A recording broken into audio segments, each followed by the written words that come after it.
ఎన్నికలు జరుగుతూ ఉండగా కూడా పసుపు కుంకుమ కింద డబ్బులు ఇచ్చారు అప్పట్లో, మేమేమి అబ్జెక్ట్ చేయలేదు. ఇప్పుడు వచ్చేటప్పటికి ఒక ఫాల్స్ పార్టీతో మా దగ్గర డబ్బుల్ని మాత్రం ఆపిచ్చారు, మేము పంచుదాం అనుకున్నటువంటి డబ్బులు అంటూ ఆరోపించుకొచ్చింది అప్పుడు వైఎస్ఆర్ కాంగ్రెస్ పార్టీ. కరెక్ట్గా ఎలక్షన్కి ముందు డబ్బులు పంపిణీ చేయడానికి సిద్ధపడింది. చేయూత, ఈబీసీ నేస్తం, కాపు నేస్తం, అట్లాగే రైతులకు సంబంధించిన పెట్టుబడి సాయం అన్నటువంటిది.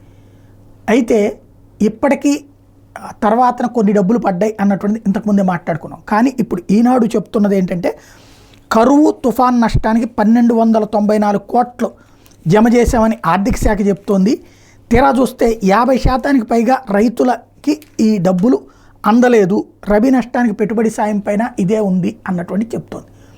ఇది నిజమా కాదా అన్నటువంటిది, ఎందుకంటే ఎవరెవరు లబ్ధిదారులో అక్కడ సచివాలయాల దగ్గర బోర్డులు ఉంటాయి, వాళ్ళకి డబ్బులు పడ్డాయో లేదో ఒకసారి చెక్ చేసి సమాధానం చెప్పాల్సిన బాధ్యత చీఫ్ సెక్రటరీ గారి మీద ఉంది. ఎందుకు డబ్బులు పడట్లేదో చెప్పాల్సిన అవసరం కూడా ఉంది.